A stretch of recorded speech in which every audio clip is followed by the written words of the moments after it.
80 leerlingen van Praktiekskoalle Singeland te Venen in Drachten staan het aan de aantrap van Sport for You. Een van hen is Esmee Dijkstra. Het is al wel even geleden dat ze aan het sporten weer.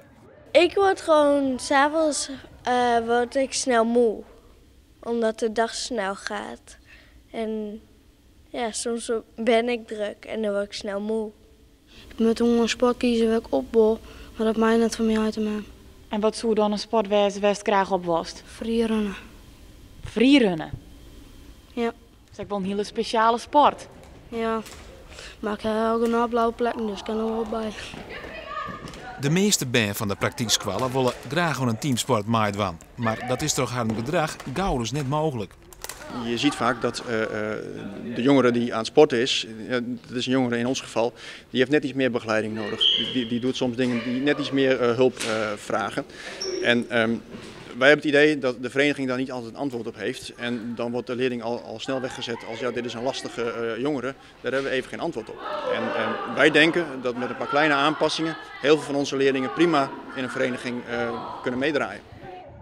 Een soort verenigings weten net hoe ze met deze band omgaan moeten. Gewoon bij hem werden daarom zelfs voortstuurd bij de club. Ook bij voetbalvereniging VV Drachten hadden ze daarmee te krijgen. Afgelopen seizoen hebben we dat nog gehad. Een meisje wat in meerdere ploegen heeft geacteerd en mee heeft gespeeld. Maar uiteindelijk was het gewoon niet meer te handhaven. Wat heel mooi is in dit initiatief, dat we wanneer we hier last van hebben, dat we ook leiders kunnen aanbieden om opgeleid te worden van hoe gaan we nu om met lastige kinderen. Ik denk dat dat heel mooi is. Met een heel klein beetje geduld, net iets meer kijken van waarom doet deze jongere dit, waarom reageert hij zo. En als je dat een beetje leert en een beetje weet, dan kun je erop inspelen. Dan zie je dat hij misschien boos wordt of dan zie je misschien dat hij het even niet begrijpt. Dan kun je zeggen, ja, je snapt het niet, ja, jammer dan.